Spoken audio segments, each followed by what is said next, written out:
Andrew Miller, Shane Black, and Tarik LaCour from hook'emheadlines.com. We are coming back at y'all today, the first video with all three of us in a little while, or at least a couple of weeks here. We are a few weeks out from spring ball, kind of at the finishing stages of winter workouts as well.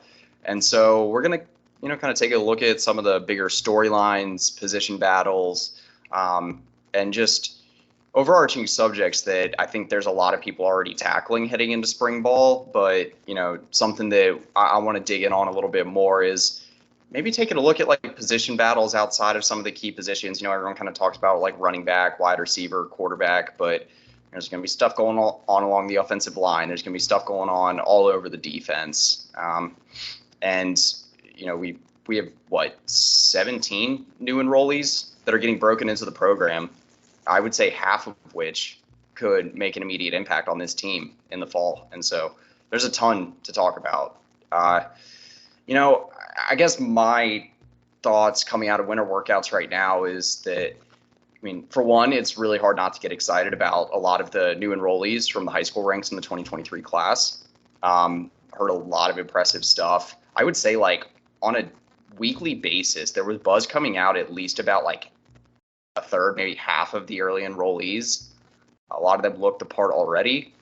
And then another thing that has impressed me so far is just kind of how seamless it's felt like for, some of the new coaching hires, or I guess some of the new staff hires. Let's not forget that we brought in a new director of high school relations in the Austin area. I believe it's Jamal Fenner. It sounds like he's really integrated himself well with the program, with people in and around the program right away.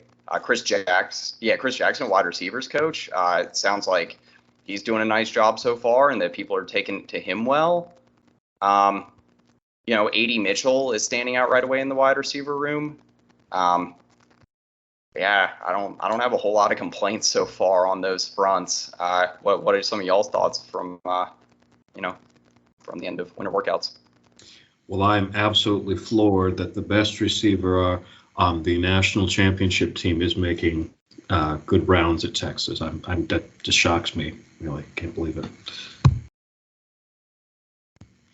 But more seriously, no, I agree with everything you said. I think one of the big things that I'm looking at this spring is going to be primarily at at center and at Buck, because you have Oviegofu moving on, and I want to see if the person I'm a big fan of, Justice Finkley, if he kind of locks down that job in the spring, because every time he was on the field. Now, the thing about Justice Finkley is he's a little short for a Buck. You would ideally want the guy a little longer. He's a little stouter. But the guy is what I would call farm strong, meaning you can't, it's not exactly clear how you measure how strong he is, but nobody was pushing him around. And he's just a year out of high school, and he was pushing, very veteran offensive linemen around. So I'd like to see how well he can contain, and if he can be a good rusher off the edge, which is something that Texas has sorely lacked since Joseph Osai has left. And then at center, I know that Jake Majors at this point will be a 4-year starter. Interested to see what goes on there, because I think the interior of the offensive line needs to be beefed up. And so Majors and the fact that Angelau in the fall was cross-training tells me that they weren't fully sold keeping Majors there with the type of ball that they like to play. They like to play big boy ball, and Majors is definitely undersized as far as the other offensive linemen go. So I'm curious to see who else gets reps there at center. So those are my two big ones in spring camp. What do you think, Shane? Yeah, so winter in general, I feel like you very rarely hear a lot of negatives coming out of them. So I would just say not take it with a grain of salt, but it's going to be a lot of, praising some new guys and praising guys who are stepping up, and not a lot of focus negatively towards guys. But I agree with Tarik. 2 lines of scrimmage are important. I'm interested to see who steps up and replaces Deshaun Jameson at the field corner. Jameson, one of my favorite Longhorns of the past 3 or 4 years. That said, towards the end, his play wasn't always super reliable. So while it kind of stinks he's leaving the 40, we may get better production out of that field corner position. In the Big 12, that's a big deal. Terrence Brooks has all the tools to step right in and take command of that job. And also Gavin Holmes, Wake Forest transfer, certainly going to push him. I'm curious to see if there's going to be some sort of rotation, how that's going to work out. I assume in spring ball, they are going to rotate snaps at the one, maybe even Malik Muhammad, true freshman, getting some look there too.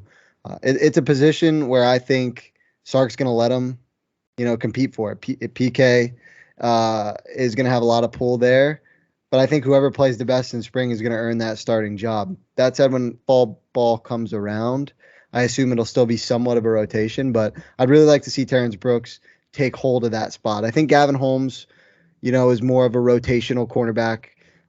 He's more than a depth piece because, as Andrew has mentioned on previous shows, his ability to cover the deep ball is almost second to none in college football, just looking at the numbers. But Terrence Brooks has the tools to be a potential, first or second round draft pick. And so I hope he really seizes control of that field corner position and gets the starting nod come the fall. Yeah, I've been really high on Malik Muhammad throughout the offseason so far. And I mean, really since we landed him. I think that was late last summer. I think there's a chance that he could even get some looks on the boundary. I don't think that's the best fit for him, but if we end up cross training a guy like Austin Jordan at nickel in spring ball because Jalen Gilbo's still having injury issues, he might miss spring ball. Then there's a backup spot at boundary corner that could be open, or at least some second team reps to go around. Let's go ahead and jump in here. Let's talk about some of the bigger. I'd say let's go ahead and start with some of the bigger position battles for spring camp. We're fresh off talking about the position by position breakdown, so I think this should be a pretty natural conversation to have at this point.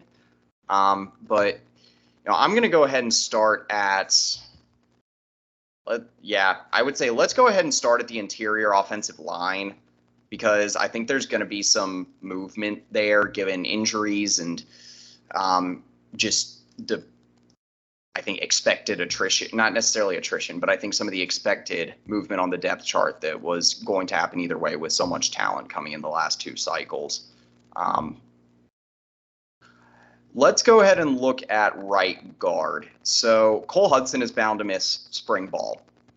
This is taking a little bit of a different approach here. DJ Campbell's probably getting the first team reps here. But what are y'all thinking needs to happen for DJ Campbell to pass up Cole Hudson entirely? Or what would you like to see from the interior offensive line in general during the spring? Well, I already kind of said that I was really looking at center, but I think for Campbell to be entrenched there, Campbell would have to show in the spring that he's the most dominant offensive lineman outside of Kelvin Banks, where he just leaves no doubt. That's the only way. Now for Hudson, he can, even if that happens, that's not necessarily the worst thing for him, because I'm sure he's going to get a shot at center too. So we'll kind of see where that goes. But yeah, I actually agree with that, kind of laying it out that way. I think is kind of might be one of those scenarios where obviously no one wants to see injuries happen, but because of what Hudson did last year, I mean, just based off being a starter for 12 games, he had his ups and downs, but it's going to be hard to just give DJ Campbell his spot if Hudson is healthy the whole time and is your first team right guard through the spring and into fall. So I think this kind of could be an excuse to get DJ Campbell those first team right guard reps, and then Sark and Kyle Flood can just say, hell, Campbell played really well and we think he's a better fit than Hudson. Whereas if Hudson was fully healthy and taking those reps, it's hard to just supplant him like that. So I think this could be, based on recruiting rankings and kind of what you see, I think Campbell is, the more talented player. I'm by no means an offensive line guru, but I feel like, I mean, Campbell has the higher ceiling, and I think this spring he could salt that position and take the starting job. Like Tarik said, he has to kind of really stand out and dominate, but I think that's something he's fully capable of.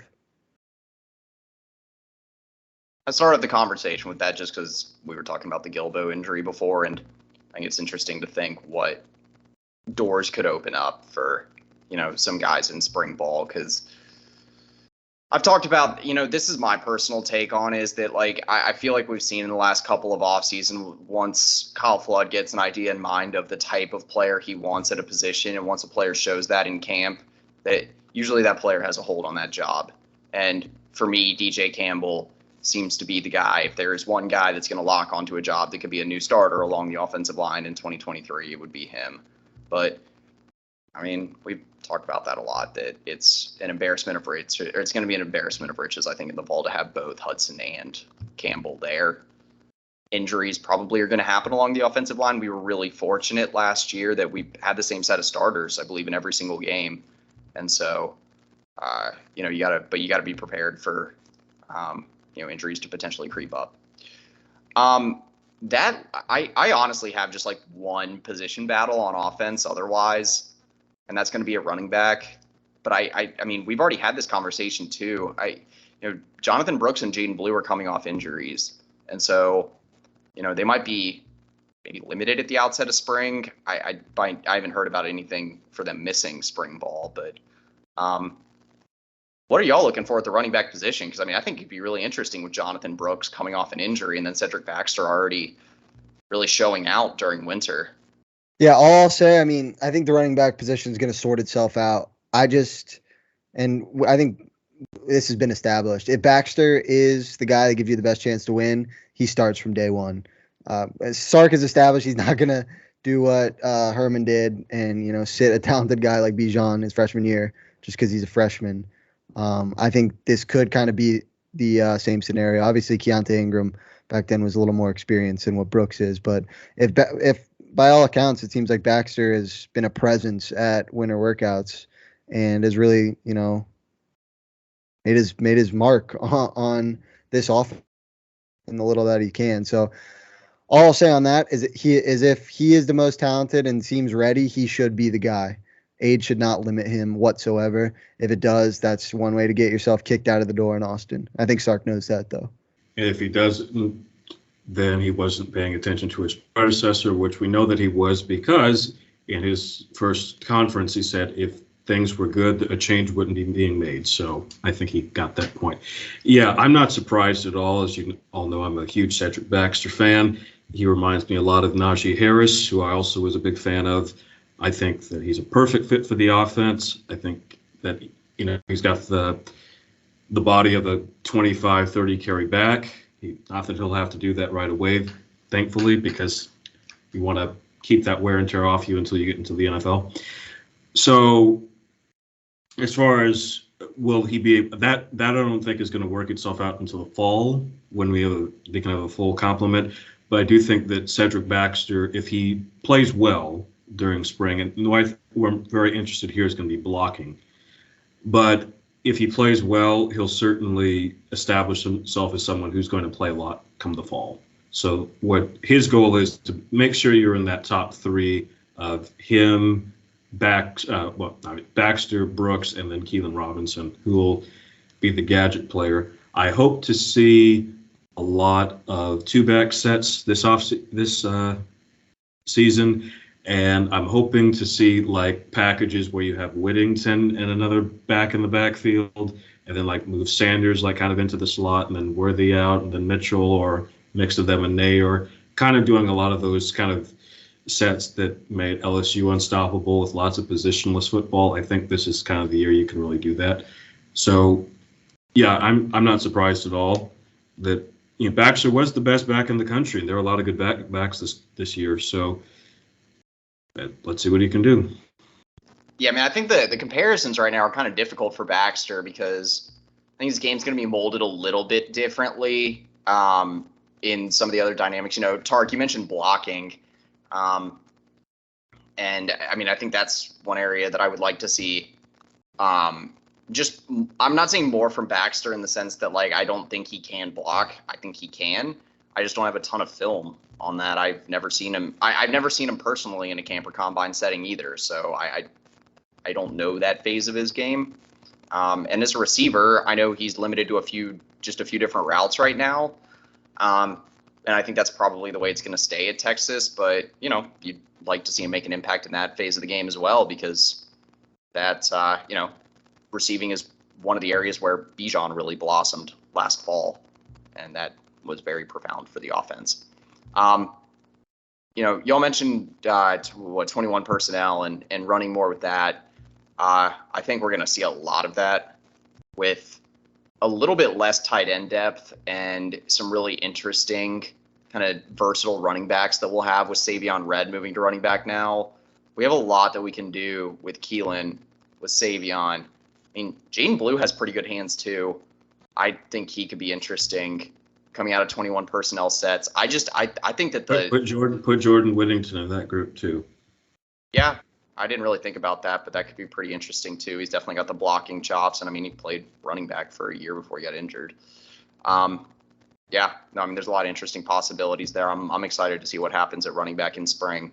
You're all right though, Tarik. I don't think we're gonna have a decision on that, but you know, I would like to see a healthier version of Brooks. I would like to see Sark have a little bit more confidence in him as well.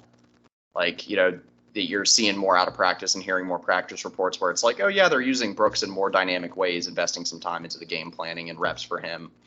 I think that would be a good sign. If not, then I think we're looking at a situation where Cedric Baxter is definitely the guy heading into the fall. That's my 2 cents on it. Do y'all have anything else for the offense in spring? I mean, we can come back to that talking about storylines, but in terms of position battles, I really just had running back and then some interior offensive line movement. Well, this won't be resolved in spring, but I'm just kind of interested to see, because I do think we're going to go to move away from as much 2 tight end sets, so probably more 3 wideouts. So I'm very interested to see kind of how Nair, Mitchell, Whittington, Worthy kind of work that out. So the reason I could see Nair and Mitchell, because Sark loves speed, and the thing is, if you have Mitchell and you have Nair, you have 2 big, fast receivers. And I don't think I've really seen a team recently that had like 2 6'4" fast, sure-handed guys like Nair and Mitchell are. So, you know, that's just something Sark's really going to have to like, how do I want to use all these things? So, because Nair, I think, is going to come back really hungry, and Quinn Ewers had a great rapport with him. And also, if Sark loves the deep shots, I think Nair is going to be the best deep threat on the team right now. So, all in all, it's going to be like really hard to keep him away. So that's more of a fall thing, but that's something I'm interested to see. And also, how do Jonte Cook and DeAndre Moore kind of play into this too? Yeah, the last kind of duo you mentioned that I can remember is T. Higgins and Justin Ross at Clemson, and I mean, we saw what they did when fully healthy. So if we can get even half of that, that would be awesome. I think just in totality in the receiver room, the traits and tools are off the charts. So if Sark can't figure this one out, then we're gonna have a problem. Okay, I do have a question for y'all. That this just could be, I don't even know if this is going to end up sticking to the video. I think it's interesting since we're talking about the whole like 21 and 12 personnel sets here for this coming season. So I have it at 103 dropbacks between Hudson Card and Quinn Ewers that we ran with 12 personnel last season. I have it at about 450 roughly total dropbacks for them last season. So a little less than a quarter of their dropbacks were in 12 personnel. Do you think we're over or under that mark? I'm pretty far under, but I would say, yeah, I would definitely lean under as well. Actually, It's going to depend on what Gunnar Helm does in the spring. Because, I think something we saw in the Washington game that wasn't appreciated enough is Helm can get open and he's got good hands. So I could see Sark using a lot of 11 personnel, but Helm getting more reps than you would think. Or sometimes even using 12 personnel, but having both split.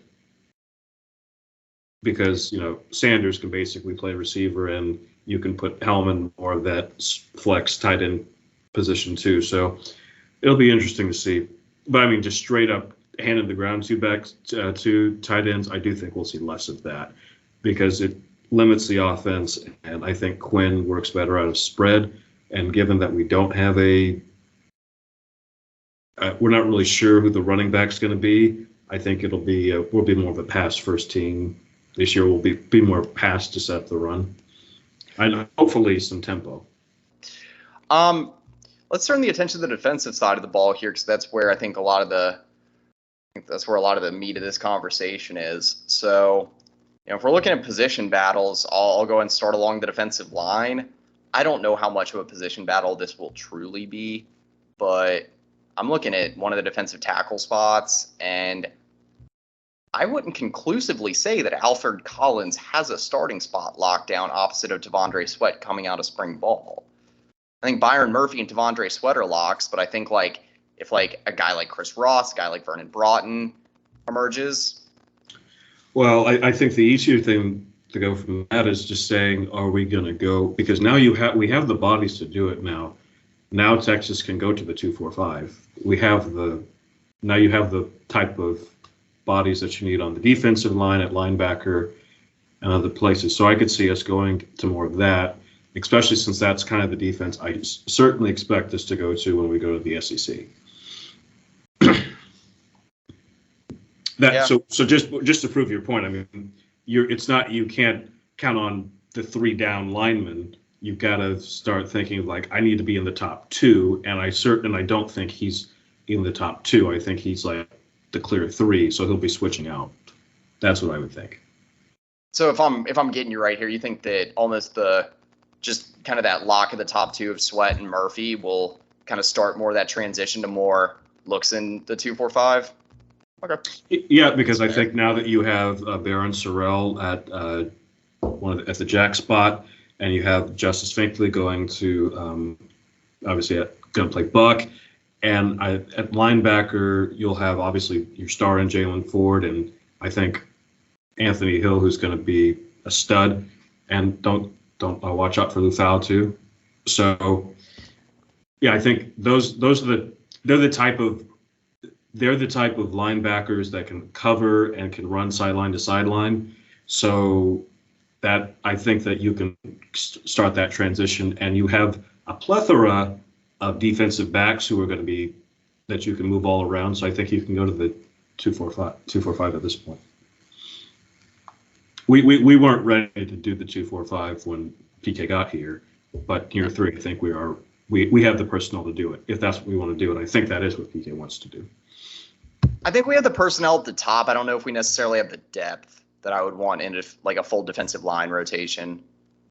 But yeah, no, I hear what you're saying. I think that it definitely makes sense. Shane, what are you thinking along the defensive line? Yeah, I think it's unfortunate for Collins because he's probably the most toolsy player in, that room when it comes to the middle of the defensive line. But Byron Murphy and T'Vondre Sweat have just been more productive. But I think Byron Murphy, that man is a bowling ball. He's really hard to move. He moves well for his size. He started really to come on strong towards the end of last year. I think he could be in for a breakout 2023 season and a guy that is on some not only conference watch list, but national watch list, because I really love his game. He is a wrecker. He seems like he's always in the backfield. And when you're watching a game, that's what you want from the guys up front in the middle. So I'm a big Byron Murphy fan. And I think it's unfortunate for Collins because he does have the tools, maybe he gets a little more run this year, and he just kind of needs that to take off. I mean, he's certainly going to be in the mix. Like you mentioned, Andrew, there's not a ton of depth up there in the middle. You obviously got Vernon Broughton, and then you might even be looking at Sadir Mitchell, depending what exact looking at. But yeah, I'm excited about Byron Murphy the most, and yeah, that's kind of my take on the defensive tackles. I will move this back a level to probably the most interesting position group on the defense heading into spring ball, and that's the linebackers. I mean, Tarik, you mentioned it. Jalen Ford, obviously starting at middle linebacker. I think Anthony Hill is, while, I'm not going to call Anthony Hill a lock at weak side linebacker, will linebacker, but, I think for all intents and purposes, how much he impressed in winter workouts and, just how talented he is, I think he's pretty much ready to go there. I'll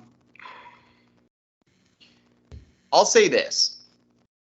I'm more interested to see from y'all who you think the backup linebacker is at both Mike and Will. I'll go with Leona LaFau at Mike, and then I guess I'll stick with David Benda still at Will linebacker, just from an experience standpoint. Benda, just the fact that he's just not played ever, just makes me think it's just not going to happen unless he has a great. Because I thought when Sark first got here, it was almost like a no-brainer. It was going to be Overshawn and Benda, and then Brockermeyer got the job. Then, Ford kind of took over. So it's just okay, I don't know what you're doing in practice or not doing, but clearly you're not the priority there. So I just have a hard time putting you in as a backup at this point. And frankly, the fact that there are recruits, Anthony Hill, the fact that he's being slotted as a starter is not a surprise. You're the 5-star treasured recruit of this class. Besides Arch Manning, Anthony Hill was the guy that all Texas fan wanted the most out of the recruits. Am I right or wrong on that? Okay. So, that you're behind him is one thing. But now it's we're talking about LaFau and Burrell and basically and other guys, and you're basically still not really being mentioned.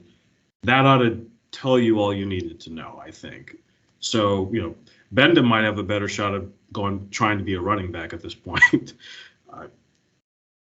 Go ahead, and I think speaking on that as well, if you have guys who are neck and neck, or even if Benda has maybe the slightest of edges, I would hope that PK leans towards the younger guy and gets him some experience. And nothing against Benda personally, but if the difference between him and, a LaFau or Samaje Burrell is, very minimal, I would prefer to see the younger guys kind of work, through some issues out there. But Andrew, I think it's an interesting point you made, thinking LaFau is going to make the 2 deep. You probably can speak more on this, but from all that I've seen and heard, he's left an impression in a strong one through winter workouts. Very vocal guy. He's in there. He's strictly business. He's here to work. So I think he's sneakily. We talk about the linebacker class headlined by Anthony Hill. LaFau sneakily a guy moving up the depth chart, and interesting you mentioned it, could very well wind up on the 2 deep. No, yeah, I think LaFau. A lot of people kind of slept on how versatile and how ready his skill set was to make an impact on a Power 5 defense. Let me go back to the Benda conversation right quick, because I guess I didn't get my full thought out. Maybe I'm looking too deep into the numbers here, but one of the interesting things that I saw in terms of adjustments, I actually was just looking at this a week or two ago. I share the same frustrations that everyone does with Benda. The dude he's not a read and react linebacker. He can't find the football a lot of the time. But if I'm looking at linebackers that look the part, physically, speed-wise, and just sometimes he's making these chase down plays that are insane. DeMarvion Overshown, in a way, just from the chase down speed perspective. leading the defense to get hats to the football. Now, let me tell y'all this. I'm not going to spend I don't want to spend too much time on this video just on David Benda. But David Benda last season was played more exclusively as a will linebacker. He was backing up DeMarvion Overshown. His missed tackle rate was 9.1%. He was actually the second highest graded run defender on the entire team and had the fourth best defensive grade. So his defensive grade was around 80 on PFF, around 89 for run defense grade, and 73 tackle grade. His defensive grades the previous 2 years were 50.6 and 69.3, where he was mostly playing at Mike linebacker. Last year, he was able to move over to will linebacker, and his physical attributes were allowed to take over a lot on the role. You relied more on someone like a Jalen Ford, like a Monte Tucker Dorsey to find the football. It was just more on a guy like Benda to be able to have that chase down speed and, really just lead the charge. Here's my thing with putting him on the 2 deep. I have not heard it enough about really since like October. I have not heard enough about Samaje Burrell to say that I'm ready to put him on the 2 deep at will linebacker.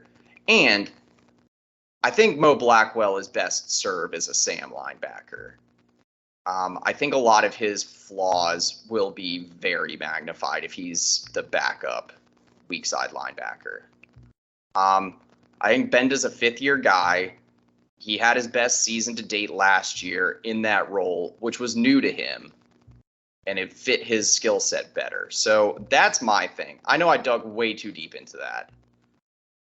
But, yeah, that's my thought on it. I don't know. My argument. I think they're all very valid points. What just out of curiosity, if you have it, or what was the sample size? Obviously, it's not anything crazy, but probably more than just a couple snaps a game. 92 snaps at will linebacker last season. So I would say enough. Yeah, that's enough. That's enough for me to feel satisfied. Yeah. So anyway, that's my argument for it. But I guess I'm not sad about spending so much time on linebacker because I think we're going to be having this conversation for a little while. Because I think that linebacker is ultimately going to be a place that we might still be looking in the portal post-spring. Are we in agreement at least that when we're in when we're in like a true 3 linebacker set that it's probably Mo Blackwell, Anthony Hill, and Jalen Ford? Yeah, I agree. Okay, cool. We mentioned it at the top. The last one that I have in terms of like actual position battles, if we're moving back to the secondary, is at field corner. I think safety set, nickel's probably set, and boundary corner is definitely set. Terrence Brooks is probably the guy heading into spring, but I'm of the mindset that if Malik Muhammad keep an eye on Gavin Holmes too. Yeah. I think all 3 guys are threats to get first team reps heading into the fall. Like if any one of them just really breaks out in the spring, who's to say that any one of these 3 guys can't be a starter? They've all shown in different ways that they can be. I actually think that there's a good chance that like Gavin Holmes could end up filling more of a Darian Dunn type role on this defense. I know, Shane, we've talked a little bit about that in past shows. That's my take on it. Because I think that they're going to want Malik Muhammad to be in a spot where like next year you can say, yeah, he's ready to be a starter. The cornerback depth is going to start becoming very real here in the near future because you got Jaden Allen committed to the 2024 class. And, you got Ryan Watts and Terrence Brooks, who both have 2+ years of eligibility remaining. Gavin Holmes has 2 more years. Golly. Austin Jordan still has 4, 3, something like that. I don't know yet, 3 years. So I'm of the mindset that I actually think like Brooks and Muhammad are going to be the two guys when we look back on it. Yeah, I like the field corner battle because it's something, like you said, it's going to be decided on the field in spring and fall camp. Because while Brooks, probably I mentioned at the top of the show, probably is the number one guy heading into spring, that's certainly not set in stone. And I kind of like the three guys you have going at it. You have Gavin Holmes, who's a transfer with a lot of experience. You have Malik Muhammad, who's a true freshman, very highly touted guy out of South Oak Cliff. And then you have Terrence Brooks, who has been in the system for 1 year, but, has a ton of talent and a little bit of experience. So it's like kind of like three different guys in different stages of their career. So it'll be interesting to see him battle it out. If I had to give a lean right now, it would be Brooks. But either, like you mentioned, all three, I'd feel confident with them on the field. I think it's going to be Brooks with Holmes rotating in, but I think Holmes is going to be very useful. And but what I think about this defense is I think it's going to be a very fast playing aggressive defense. So I think it's going to be a lot of fun. I guess I would leave it at this. We can, each pick one player on offense, one on defense, who you want to see or that you think will break out during the spring. I'll let y'all go first. Justice Finkley for me. Okay. Do you have one on the offense? Oh, the offense is so set.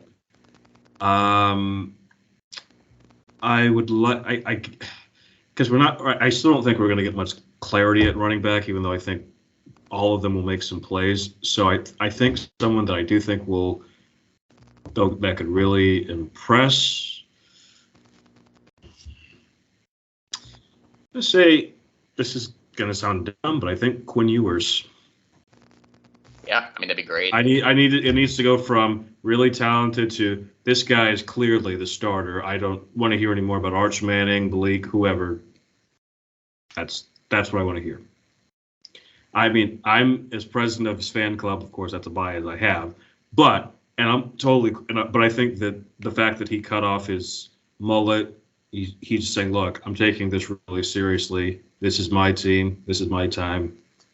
Let's do this thing. So Quinn Ewers on the offense, Justice Finkley on defense. For me, it would this is a little bit out of the box, but I think we're going to hear a lot of good things about Savion Red and his move to running back. Red's just a guy that ever since the strong fall camp reports from last year has someone that I've been a big fan of. He seems like he'll seamlessly move into the running back room, and kind of with the injuries issues right now for Brooks and Blue, I think Red's going to get a chance to show what he's got. And he's one of those dudes that if he's on a football field, he's going to play well, no matter where it is. So he's someone that I think we're going to hear a lot of good things about. Whether that translates to actual snaps in the fall, we'll see. But as far as spring nuggets, he's someone I'd keep my eye on. And also Ethan Burke, we mentioned him briefly. I know Tark's a big fan of Burke, and I think this is the spring to get it done because, like you mentioned, Tark, and I agree with you, it's all about adding the weight. And hopefully, that has been added, and we see him truly start to wreak havoc on the defensive line. Can I put a dash next to one of mine, Andrew? I don't know how I forgot about him. Jamon Tapp is another one. So. Yeah, he was one that came to mind for me. Y'all both said edge rushers, so I'll shy away from that. That's kind of what all we're looking for. It's like I know. Last year we had a really good defense, and I kept thinking now, except for like the TCU game when Baron Sorrell became Julius Peppers, I kept thinking like, man, if this team could just had Joseph Osai or a really good edge rusher, games like Tech don't happen if you can really get to the quarterback, but we just didn't have that guy. So the guys you thought might be the guy were all young, like Finkley, Burke, Tapp. So let's see what they're doing in the spring. That's just one of those positions that unless you're Dallas Turner, you're not ready year one. Like if there's an edge rusher opposite of him that is actually taking good angles to the quarterback and is actually being disruptive, does that automatically give Sorrell 3 more sacks? Does it get him that close to double? Yeah, that's kind of what I was thinking. That if there's just a competent edge rusher, like in a slightly above average edge rusher in the Big 12 opposite of him, he's automatically a double-digit threat or sack threat.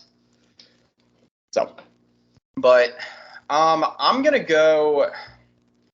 If I'm like I'm gonna go one of two guys because like I think we need someone to step up along the defensive line outside of obviously T'Vondre Sweat, Byron Murphy, Sadir Mitchell, Alfred Collins even, but I want to see Vernon Broughton make some more strides this year. I think a lot of people overlook how raw of a prospect he was coming into Texas, and then him and Chris Ross, like I think those are like two really critical guys. Like we probably need one of those guys to be a starter next year because Collins and Sweat are probably both gone, and we don't have like a clear answer as to who is the next guy there at the moment. So I think I'm choosing those two guys. I think Broughton would be more obvious because he's had more time on campus and he took some pretty good strides last year, got more reps during the season. On offense, I'm going to dig deep here. And, Shane, I'm going to kind of play off what you said. And I'm going to say DeAndre Moore because, Savion Red getting moved to running back opens up that backup slot spot to round up the two deep. And I think Demo is probably going to be the guy that takes that. I guess we have a new Demo.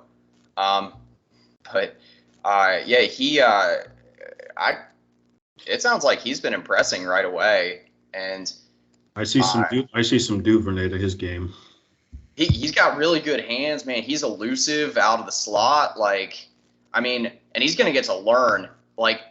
Blocking was a big area of emphasis for me in his game. And, man, he's getting to learn from Jordan Whittington. That's the best one to learn from on the team. And so, I think he's really in a spot he's a quick learner. I think he's really in a good spot to be able to make some noise this spring. To have some slot depth would be huge, especially from a freshman. So, those are my two guys. I guess three, technically. But you got anything else on kind of these spring position battle storylines? I'm just excited that football is quote unquote coming back. It's always nice to get these nuggets out of winter workouts, and then you kind of really get to see and hear what's going on the field in the spring. So yeah, that's for sure. And like I said, I'll be coming back to y'all with more of a recruiting breakdown. For me, this is actually the busier time of year for football. I'm back out onto the 7-on-7 and recruiting camp and combine circuit pretty much every weekend.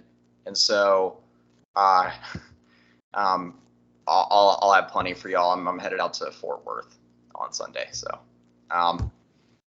but yeah, have more on that for y'all here in the near future. But I think we got plenty of content here for y'all with spring ball set for March 6th, spring games set for April 15th. So, yeah. I'll be on campus on the 7th since I'm taking my tour there as a grad student. March 7th? Yep. Nice. So. Yeah, shout out to Tarik, I love Target too, actually, but shout out to both of them. But Tarik, the newest Longhorn, come August. Yeah. Well, yeah. So it'll be so much cheaper now to have because I can get the big ticket, so it's really cheap to go to all the games for $200. I'm like, oh, sign me up. Yeah. Yeah. And I can get and then I can get grandfathered in for season tickets afterwards. So there we are. Yeah. Well, I think that's a good way to end it. For Andrew Miller, Tarik LaCour, Shane Black from HookUpHeadlines.com. That's pretty much it. Welcome. Okay.